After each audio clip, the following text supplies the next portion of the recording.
Yo, what's up, guys, and welcome back to the 10th episode of the Soundproof Podcast with myself, Tom Wilson. We've got Jonth as always, and this week we've got Clarx on the podcast. How's it going, dude? Going great, thank you. How are you? Yeah, awesome. It's great to have you on. It's been a while since we've done this podcast, as you might have realized. So actually, the podcast before was for a uni project that I was doing before, which was part of the reason I set it up, and that ended a while ago. So that's why there hasn't been a podcast in over a month. And me and Jess, we need some time to like rethink some stuff in the podcast and like reorganize and find some new guests. And now we've got that all sorted. We're back to weekly episodes. So it's great to be back. And what a great restart with Clarx here. Yeah. Thank you. Thank you for having me. Finally have you on. It's great. So what have you been up to? Go on. Give us a rundown. Working on music like crazy. For the past 3 weeks, I've been working on a huge project involving 30 people. So there was like a lot of work, because it's a lot of work controlling everyone, and it's a lot of work on music. Yeah. Well, if you've been keeping up with his Instagram stories at all as well, you'll probably know what's going on, but we won't spoil anything. Those were hints. Those were little hints about another reason to go check out his profile. Thank you. We're getting into self promo already. We're like 2 minutes that was so fast. All right, thank you guys. That was the 10th episode. See you later. Next week. Thanks for. But anyway, so you've been doing a lot of music. Do you do that like full time? You don't have any other jobs. You just do music, right?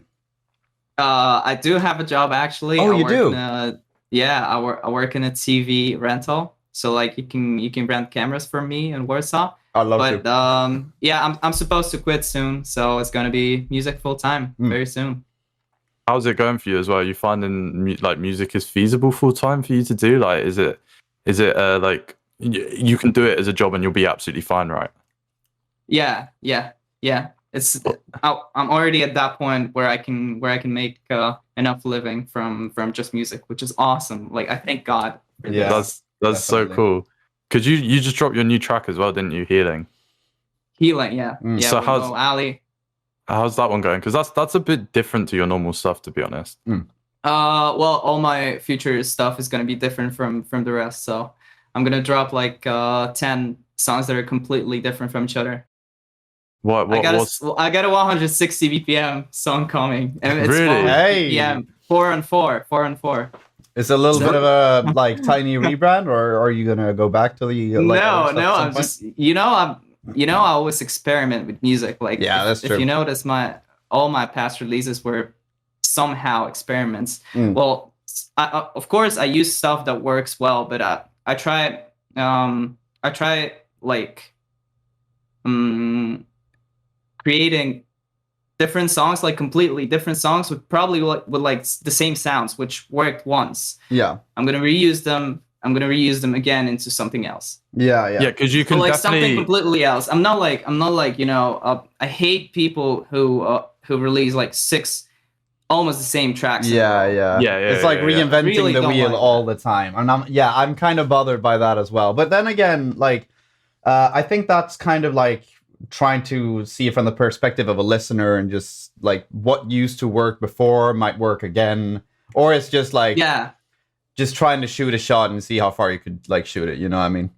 Reuse the sound over and over again, because you could definitely tell you've got a consistent style. So it's like seeing that in new genres would be pretty cool, because I think you were one of the people who I heard first who sort of did that slower house stuff. So like the 118 BPM like house stuff. Worked very well. But the reason I'm not trying to do like, okay, it's got almost 13 million streams on Spotify right now. Okay, I'm talking about. Of course. And and like I could do that again. It's like so easy. It took me 2 hours to make the original. It would take me probably 1 hour to make a song that's similar to it. I did make a shakedown, didn't go very well, but because it was already done before, and I'm trying to look for new sounds each song. Yeah. So why do you think Hey blew up then? What do you think was the recipe to success? Because that was your first like was that your first NCS release, or? That was my first NCS release. And it must have been really sick to see that blew up, right? Well, it's reason one is because NCS works in kind of like a very welcoming way. A lot of people, if you see a new name on NCS, like if NCS subscribers see a new name on NCS, they're more likely to click on it and check it out. Yeah, because it's like something new. And when it's like people like me right now, by the end of the year, I'm gonna have 14 NCS releases. That's or sick, even more. We don't know that, but that's what the schedule is right now. So yeah, but so are you exclusively I think people signed? are less likely to click on like next every other release, you know. Yeah, are you exclusively signed with them, or are you doing like solo? Why am I like a lot of people are asking why I'm not sending music to other labels than NCS is just because they let me be independent. Yeah. No, there's no like, okay, sometimes there are, but there's not so many like management companies who would be hitting me up, you know. There's not too many people because NCS is more focused about like making music for content creators, so you can kind of stay independent, hidden. You're not going like into the light that much. Yeah. Even though you have the streams, you have everything, like you still play like going into. You still play like a couple live sets now and then, right? Like even though you're an NCS artist. Well, hasn't been any this year or last year, so. But... I've been to Russia for almost 2 months, and I played 3 shows in Moscow. That's sick. Because in Moscow there was no lockdown like what we had in Europe and in America. Hasn't been happening in Moscow. They don't care. Really? Everything is open, like clubs, restaurants, everything. Maybe they had like a little lockdown for 2 weeks, somewhere in March or April, where COVID just began to be a thing. I wonder how that's going to turn out. But anyway, maybe we shouldn't dig deeper into the COVID conversation. It feels like because that's gonna evolve into politics. Yeah. And we don't want that. Yeah, exactly. But like, so you're way deep in the like NCS family. Is it really because is it because you feel like it's kind of like home? Do you feel like this is the end of the line when it comes to labels? Yeah, this is a lot of space, a lot of space to just show yourself. You can literally make any genre as long as it's EDM, as long as it's, you know, catchy. Yeah. And they let me make my own artworks, which is cool. I can keep my branding with the face thing. You know, it's really fun. That was something we wanted to come on to. So, because we've seen recently this move from your old artworks, which would just be whatever probably the label gave you then, to this more consistent style there, where you're putting your face and everything in this like cartoony style. Yeah. What made you do that? Why did you decide to do that? Because branding's a big thing that we talk about here. It is sick though. I have to say, I love that whole like vibe that you're doing. Thank you. Thank you. And it's consistent. It's super nice to see. Yeah. That was I was thinking about what I could make to get a consistent branding, you know, like something that I could just repeat over and over, even though the songs are different, of course. But like, and I was thinking like, what am I? Who am I? Yeah. What am I gonna tell people? Like, Yeah. And I decided just to use my own face for it. That's the thing that I like about it. I told my first song I released with that branding was Shakedown, so kind of like similar to Hey. Yeah. And I asked my designer to shout out Artur, my designer, amazing. I told him to take my picture and turn it into like an ice cream head, so something that could be on an ice cream truck, because the song was done. Song was actually started from a challenge where I had to make a drop out of an ice cream truck melody. Yeah. Oh yeah. So the thing that I feel like that's why the ice cream. Yeah. The thing that I feel like I like the most about the whole like branding idea, just like the core idea of putting your face into it with this cartoony style. It doesn't feel forced. It feels like supernatural for it to just be there. It's like it's almost always been like that, you know. It feels supernatural. and it's like it's pretty much a reflection of me. It's literally a reflection of me. I don't have to like tell people, oh, I'm this. You know, I wear a bucket on my head with a mouse on it. You know, I'm just being myself, and that's because I think you and your brand show this as well. It comes across as being quite bright and colorful and a bit crazy, and I think that's who I am. Yeah, that sums up your personality quite well. So it's quite cool that you can see that with the reflection of like your branding. That's really cool. Yeah, exactly. It's also kind of a big jump from what your what the artworks used to look like, because they used to be like almost a little bit like dark and inconsistent. I'm thinking about Hey now mostly, actually, to be honest. But then you got Well, that was not my idea. All the other artworks, they were in fact chaotic. It didn't make sense. So I just wanted to create something that would at least make sense. You know, I can do anything. I can just take the shape of my face right now and put anything into it. Yeah, like some scene, some picture. You know, whatever. Yeah. I don't have to put my eyes, nose, mouth, and everything. It could be just anything. Just the shape of it would be fine. Yeah, I've had a similar idea as well to like to how I want to do my future artworks as well. It's not like exactly like yours, but I do take a little bit of inspiration. But mine is going to be more like a silhouette, because I actually wear glasses, so you can make a really nice like silhouette if you just like mark the glasses. Oh yeah. That's cool. Like a logo. It's not a suit, it's a blazer. It's a blazer. Oh my god. That's your fucking fault, though. That's your fault. No. That's not my fault. That is your fault. That is your fault. You caused that. So for wearing a blazer, yeah. Yeah. What are you guys talking about?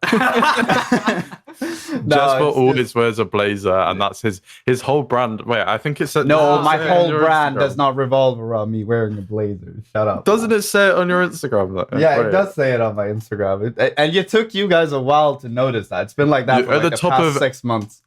At the top of Jasper's Instagram, it says it's a suit. It's not a suit; it's a blazer. Yeah, and most of his photos are him in a suit. He's in a suit. It's not a suit; it's a blazer. Literally, it definitely fits with the whole EDM vibe. I get what you're going for there, Jasper. Yeah. No, I'm messing. Yeah, that's the thing, though. I don't want to just have like a black T-shirt or like a black hoodie, Tom, or some shit like that. Yeah, it's so boring. I want to do something that's more me and like what I feel comfortable in. And if it's too like, if it sticks out too much, I don't see that as a weakness. You know, I see that as something bigger. If people pay attention to it, then that's good. Attention's good. You know, a unique selling point. Exactly. Yeah, exactly. I guess. And I was like this. I was the same with my artworks. Like, if people hate it, I don't care. Exactly. As long as you like it. People hate it, it's talk about it. Yeah, exactly. Yeah, exactly. So, are you thinking of releasing anywhere else apart from NCS then, or is that like your end goal at the moment? Still, just to carry on there. Well, I was in a call with Warner.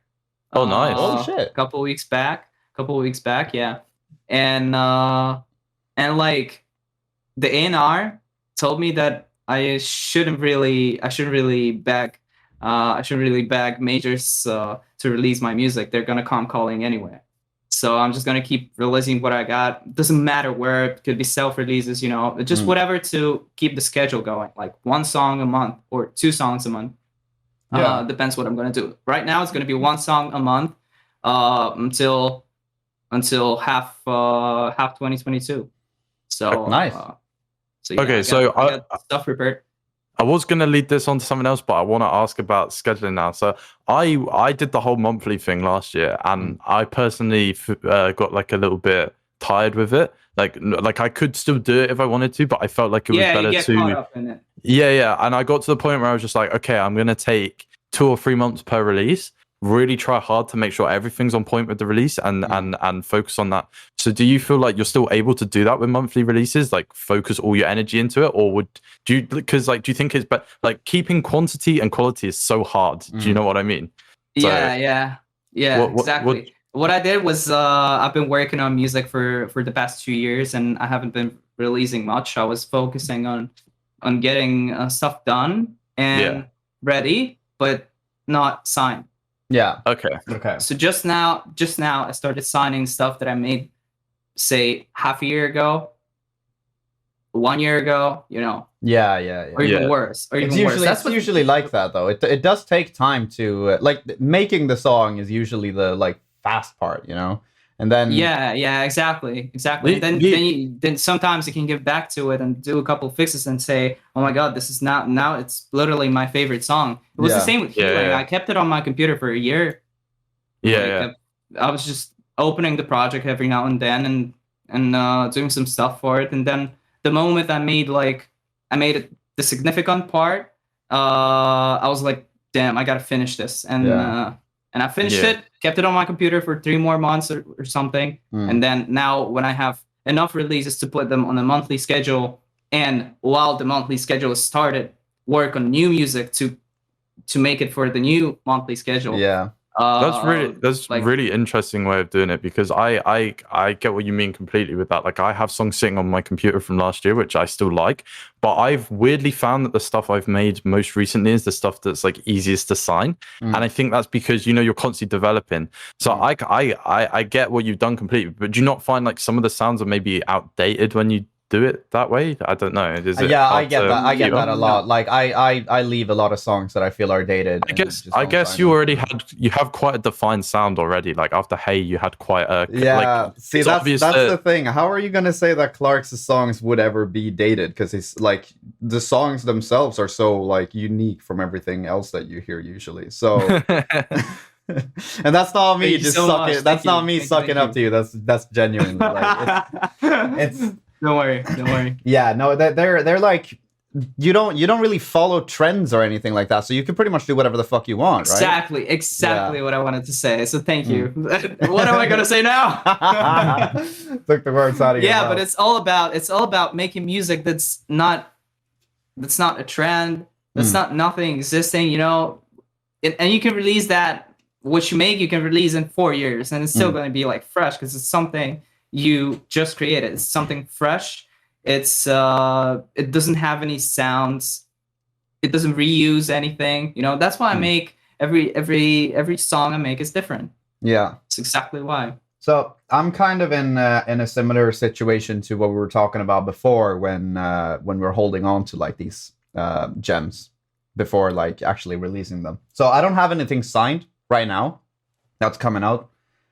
It's because I've been making so many like different songs, like from what I usually do. I've been making shit tons of drum and bass, and I don't know where to sign that. So the thing is, I want to wait for the right time to start putting out music again. But I do have a couple songs that I want to try and get signed. But I don't feel like there's a rush, you know. It's better to like Tom is saying, it's better to have like the quality be there.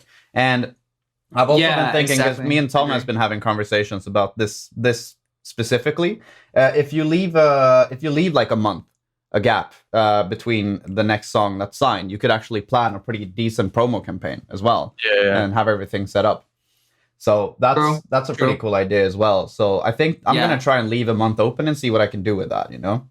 Everyone has a different way of doing stuff, to be fair. So like, I think in this industry it's so important you don't make any weak moves as such. Like if you know you're putting out something which is subpar, or like you're like just trying to rush something out, I feel like that's like a weak move, if you know what I mean. And I think your audience know when you do that.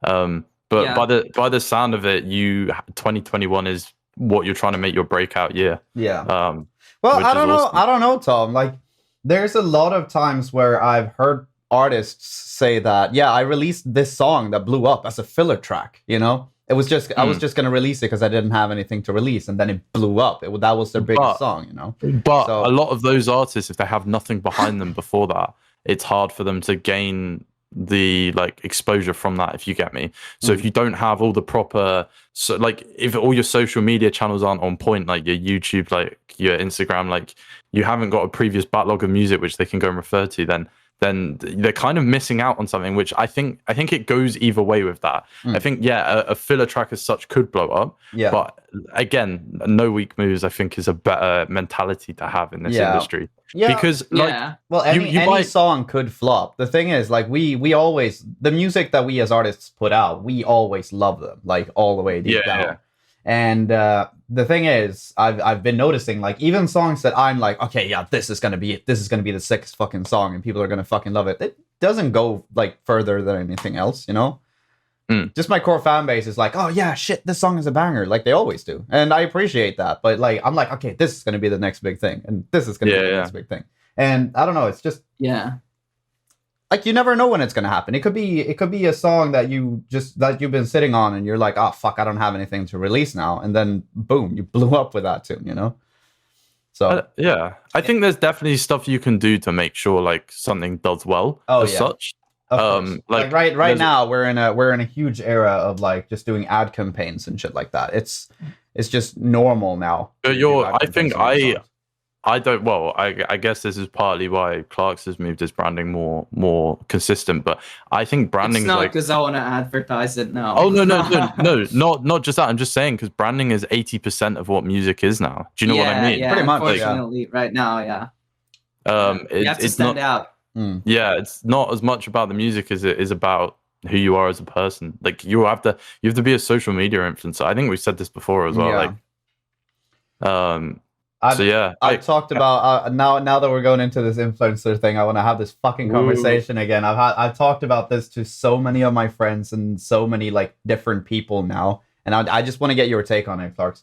So I had a sudden realization the other day, okay? And this is what made me realize, okay, just so everybody fucking knows, I'm not gonna quit being Jonth or anything. So I'm still gonna do Jonth music, just to get that out there before I start talking about it. Okay, but I came to the realization that if you want something enough, and if you work your way to it enough, you're eventually gonna fucking get it, right?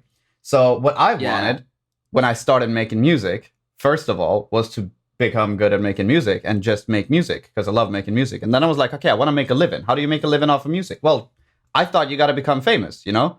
So that's more like a byproduct. I don't care that much about the clout. I think it's cool, but I don't care about that much. But if you look at influencers, they love the clout, and they do everything that they do it because they want to like grow their fan base and they want to become like big. I don't care that much for it, which is why I think that I'm gonna peak at maybe 500,000 monthly listeners, because I don't care that much, you know. But I want to do music and I want to get into like writing, so maybe I should start working for like a publisher or shit like that.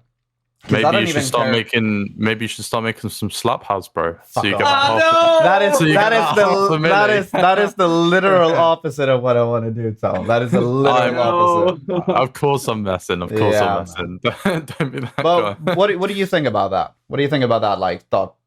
Okay, so I can totally relate on what you said about like I started music and then I wanted to make a living out of music because all I want to do is music. Like I love music and I don't want to do anything apart. Okay. So you can obviously do that. Like this is what I've recently, like what I've said in the beginning of the podcast that I've just recently managed to make a decent living out of music. And it's just out of music. Of course you can do that. And but the second you don't have anything in the backup, like the second you decide you want to do it, but you still kind of aren't doing it yet, is the problem because then you're gonna push it. I gotta make money, and then you're gonna push it. Then you're gonna release songs probably like with like a lot of commercial influence, but not so much of your influence. Like exactly. If you don't make music from the heart, if you make music from the brain to just to make money, it's never gonna happen for you. I mean, I'm not gonna say like okay, you're gonna fail if you do that. But if you make music from the heart, it's gonna like get you back someday. Yeah, we've been talking about that's this. What happened with me. I never thought about making any money from music. Like when I began 7 or 8 years ago, I had no idea you could make money on streams or anything like that. You know? Yeah. Which is my main living right now. Yeah. And I thought it was only gigs. Yeah. Which could provide money, and like I played gigs for free sometimes. Yeah. For sure. Like I had no idea you could make money on music, and that's why I think everything's swell right now. I was sort of the same. Like I released a bunch of music in 2018, and it wasn't until 2019 that I first saw much money from any of those songs. But when I signed those songs, I was just like, "Whoa, I'm signing to my dream labels. This is so cool!" And then I saw the money, and I was like, "Whoa, there's actually money in this." Yo, exactly. I recently got a royalty payout from a song that I was like, "Shit, I didn't even think this song would make any money," and I got a pretty decent like royalty payout for that as well. So yeah. Like you can definitely make money, but like the problem that I'm facing is that at some point, like, because I'm 25 now, right? At some point, I'm gonna hit 35, and like, can I still make this kind of music? Are people even gonna listen to that? Like, do I have to evolve? And I think it's gonna. I'm probably gonna get burnt out by this whole like fucking clout thing at some point. You know, just chasing, doing the influencer thing. You know. Okay. Yeah. That's why I like, because if you start working for like publishing and start writing for bigger artists, because I don't care where my name is placed on a song, it really doesn't matter to me.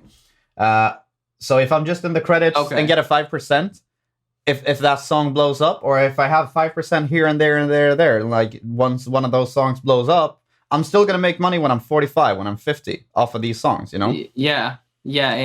Royalties are endless. Yeah, man. Yeah. That's kind of my plan for like the long game, you know. Okay, I see, because that's what I wanted to say. Like, my first money that I made on music production, not on playing gigs or anything like that, was when I made a couple ghost productions, and then I saw there's actually money in this, and I started making a lot of ghosts, which right now I don't ghost produce. Like I don't know if I can even do an exception at this point, because I want to just make music for myself, and release that, and you know, get paid from royalties after I release something under my name, you know. Yeah. That's, I think it's the best feeling ever. Like, I'm so blessed right now. Like, yeah, I do a lot of ghost productions, but it is very like tiring in a way, and it's less rewarding. But then you get the money and you're like, okay, shit, this is nice. I can pay my rent, and you just like see past that. Yeah, but you don't make music from the heart. Yeah, exactly, because it's not your vision. It's someone else's vision. You're not gonna be happy with any ghost production you make. Like, you're not gonna be like, wow, this is amazing. I'm so glad I just made it. And even if you are, you're gonna be like, oh shit, now I want to release this, you know?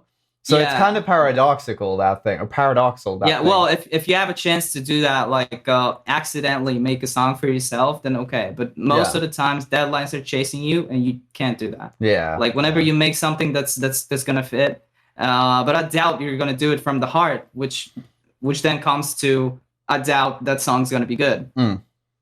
Yeah, it'll just be formulaic. I personally tried doing some ghost stuff before, and I just did not enjoy it to the point where I just don't do it. I just like, I would rather focus on my like music for myself and just having fun doing it. You know what I mean?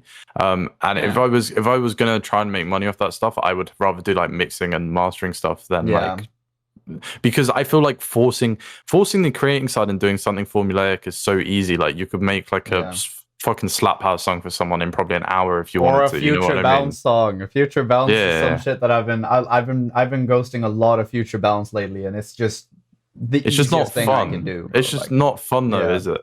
Yeah. Like, but like you said though, mixing and mastering is something that, even if it's not for you, it can still be satisfying to like polishing something to the point where it sounds really good. Like, if it sounded decent and then you mix it sounds super nice. That is actually like really rewarding, even if it's not for your own project.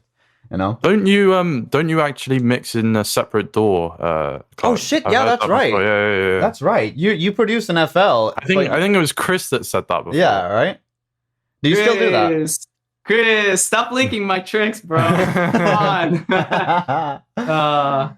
Yeah, I do. Well, I don't do that anymore, but I use Reaper as my backup DAW. My main DAW is FL Studio, and everything FL Studio doesn't have, Reaper has it.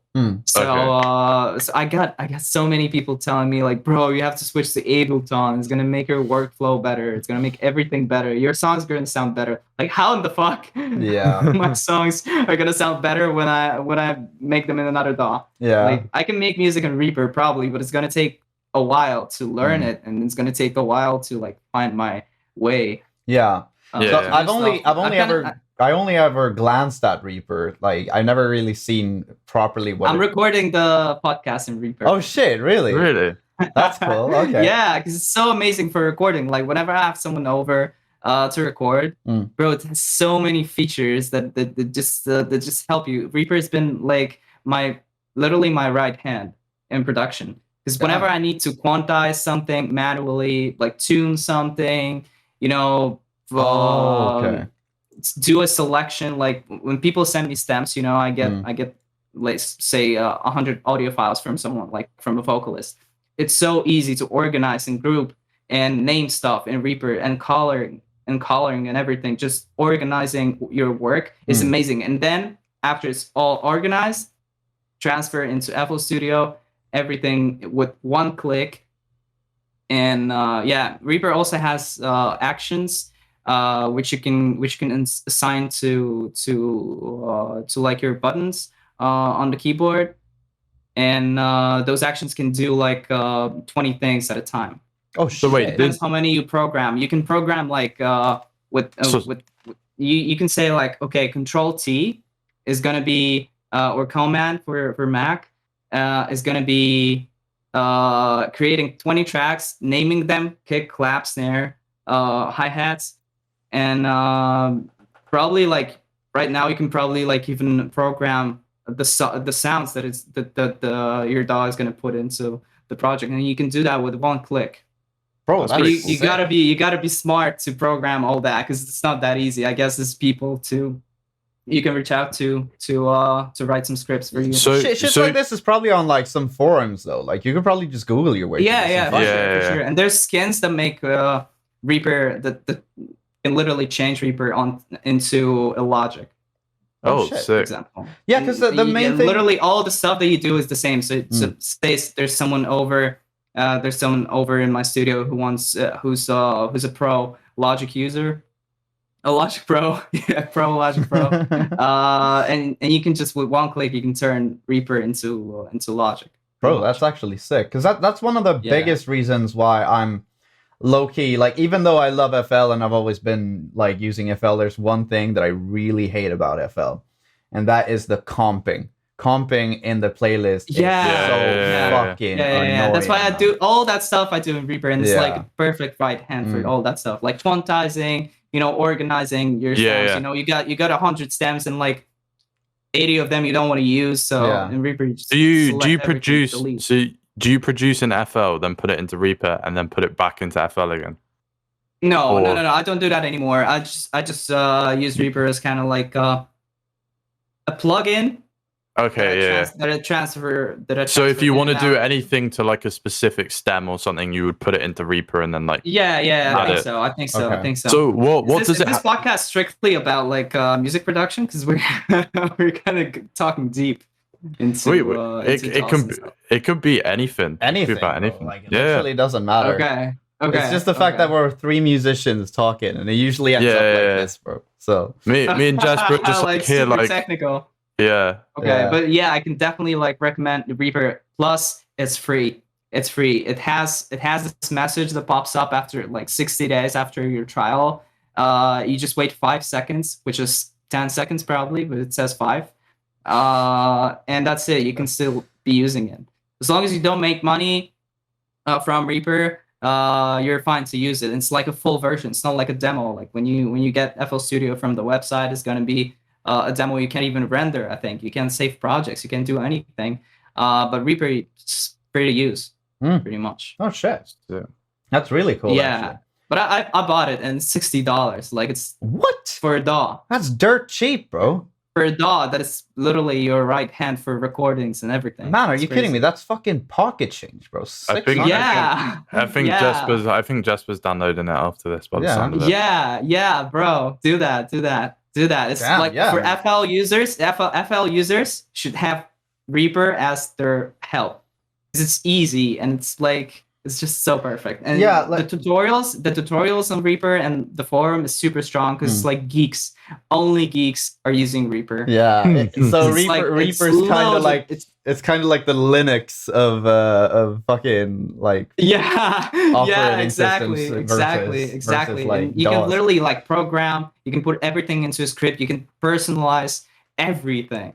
It's crazy. It's crazy good. Bro, that's really cool. Dude, I might actually get it now because I hate the fucking comping and I hate the tuning in FL as well. And I am getting like do you have to use like Melodyne still to tune, or is there like a good tuning and pitching algorithm in Reaper too? It's pretty good, but like all Reaper looks bad. Okay. That's why it's just I'm ugly. using FL Studio because FL Studio is the best looking. Yeah. It's like, you know, if you had to choose between girls, like FL Studio. Yeah. FL Studio is best looking doll. FL has always been the prettiest. It's not even arguable. That's why a load of industry professionals, whenever they see it, they're like, "Oh, you use FL, like that's just kids' door or whatever." They think it's looking, and it's actually like on long term, it's good for your eyes because it's dark. Yes, and it doesn't have like any of those white fields or anything. It's just it's dark, and on long nights, like say you have a 12-hour session, and during a day, and it's crazy. It's crazy how that actually explains a lot, because sometimes when I sit up and do some gaming like for a whole evening, I like my eyes starts to get really dry and shit like that. Yeah. But if I produce for a full night, like it doesn't change it, you know, like I can still stay up. So that actually really I never thought about that. That's really cool. Yeah. I think I found out about it like a couple years ago when I first switched to Reaper, when I first started doing stuff in Reaper, is that it would just kill my eyes. We're like, watching something like a movie or playing games, same. But FL Studio is really smooth and everything, like the movements. It's just very pleasant for your eyes. I think that's one of the deepest door chats we've had in a while. So that was like a really geeky part of the episode for anyone who's not a producer.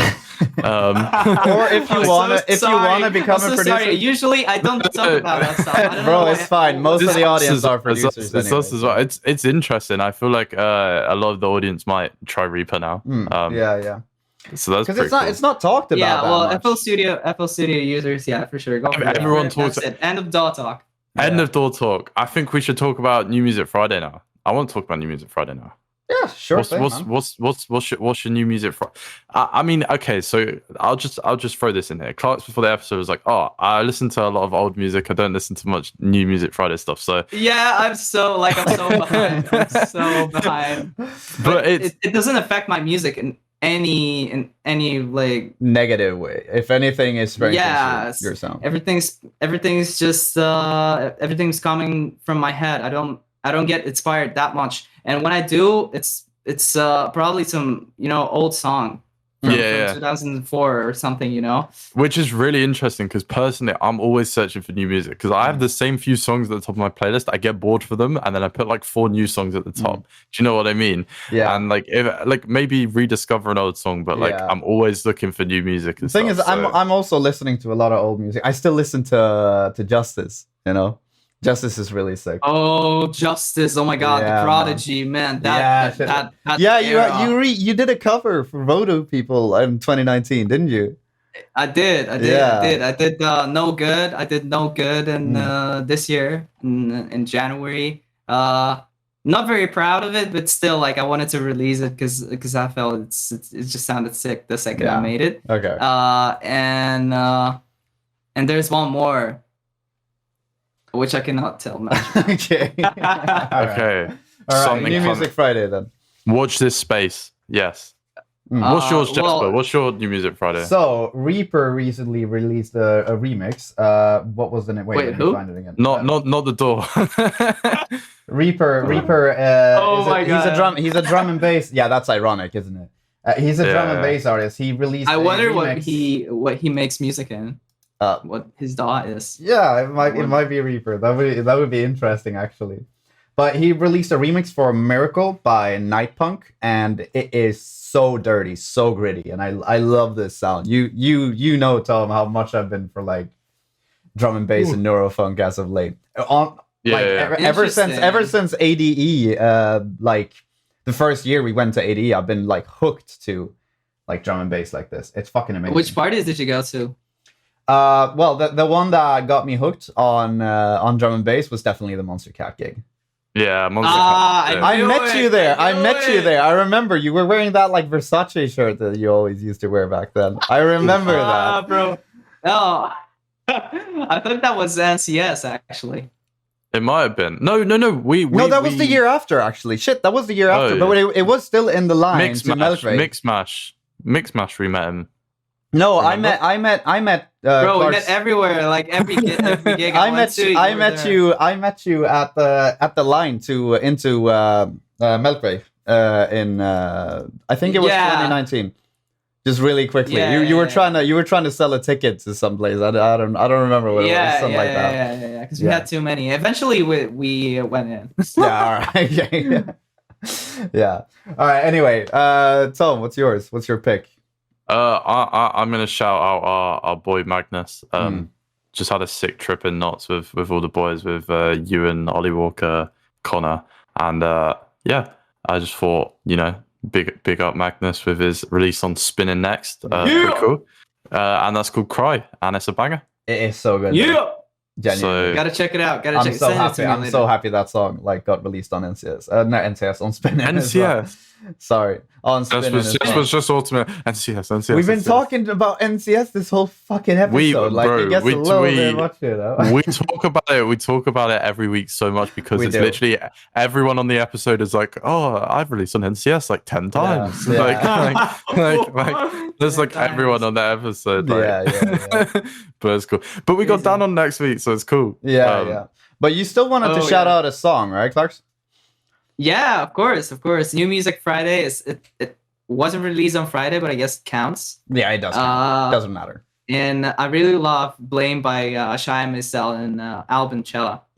It's like I love the atmosphere in it, and it's like the drop is very simple. It's like kind of this deep house bass with a flute, but the flute feels so real. Like it must be real. It must be a real recording because it really sounds so clean. Yeah. Well, and it doesn't have to. You know how well you can make things sound with Kontakt these days. It was crazy. Like I was working on a song and a guy was sending me like Kontakt libraries, like audio from Kontakt libraries. Anything I asked for like, and I would send him MIDIs and I would get stuff back. So Kontakt for people that don't know is a sampler where you can sample any real instrument pretty much. You just buy libraries like strings libraries and guitar libraries and such. And they sound super real. Yeah, I was like, what, bro? You didn't just record it, right? Yeah. The thing is, it's so underused. It's so underused as well because you can literally make your own like sample libraries in there as well. So like if you own a guitar, and you want to make a sample library that sounds like a guitar, you could just plug it in, record a couple samples of 1 note, 2 notes, 3 notes, record a couple chords, and make it yourself. It probably takes a while, but you can make it and you can sell it and make a shit ton of money off of it as well. Just hire a designer. Get everything done and just sell it, Like anyone could do it. Yeah. It just takes a while. Here's another way to make money on music. Exactly. Jonth, bro, you have so many ideas. You can like you can do sample packs, you can do whatever. Whatever. It's making a living with music's not difficult. Especially at this day and age, because people find the industry being like very oversaturated, but that's not necessarily a weakness for people who wants to make money, because people want to spend money to get to like the higher levels, and that means that they want to buy sample packs, they want to buy preset packs, they want to buy. You just need libraries. You need to be diverse with what you do. Yeah. So like, if your artist project's the main thing, that should maybe like 60% of what you're doing, and the other 40 should be focused on maybe like other stuff that can help you make money. You know what I mean? Exactly. So I think that's a big thing. But anyway, is there anything right now that you want to shout out? Anything upcoming? Anything you just really you have talked about your song that just got released? Like your socials? Yeah. Wait, no. Before they should go stream that song. If you've got to this end bit of the episode, right, and you haven't already streamed Clark's new song, you should go stream it now. Yeah, on Spotify. Right now. And click the follow button as well. Yeah, do that. Yeah. It literally sounded like it was recorded. Yeah, he paid me to say that. Yeah. Anyway, is there anything else? Well, any promo is good. Any promo is good. Yeah, Even the one like poorly done by Tom. Poorly done. Go on. He wants his money back now, Tom. He wants his money back. Oh. Yeah. Sorry, no refunds. Sorry.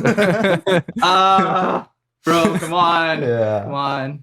I gotta pay someone else. Yeah, man. All right, but is there anything else? Like anything on your socials? Anything that you want to like just promote? Well, I have a song coming in 1 month. Mm-hmm. For July 1st. It's gonna be a collaboration with a very talented artist. Mm-hmm. Can't tell who yet. It's gonna be announced in about 10 days. Sick. So yeah. Stay tuned. Will there be a pre-save link, perhaps? Oh yeah. Yeah. Oh yeah. Oh yeah. A lot of pre-save links. A lot of pre-saves. Yeah, right. Pre-saves are actually very important. Like, yeah, man. So everybody better keep their eyes peeled on the pre-save link. So yeah, no, mate, go follow him on Instagram as well, and I'm sure you'll see updates for that as well. There you go. Yeah. I've got the promo game down for him. Yeah. That's your money. That's your money right there, Tom. Okay. You can keep your money, bro. Yeah. There we go. Yeah. Let's go. Yeah, but all right. Yeah. Honestly, this has been a sick episode. Yeah. Thank you everyone for watching as always, or listening if you're on Spotify or SoundCloud, because we're also there as well, which is awesome. But yeah, if you have any comments for like people you want to see in future episodes, stuff you want us to talk about, as always, drop it below. All right. Finally, it's done. I can walk out of this cave. Oh my god. Anyways, thank you so much for watching and listening. Wherever you are, whatever you do. Thank you so much for joining us. And best of luck to the Soundproof community. Thank you so much for having me, and I'll see you guys soon.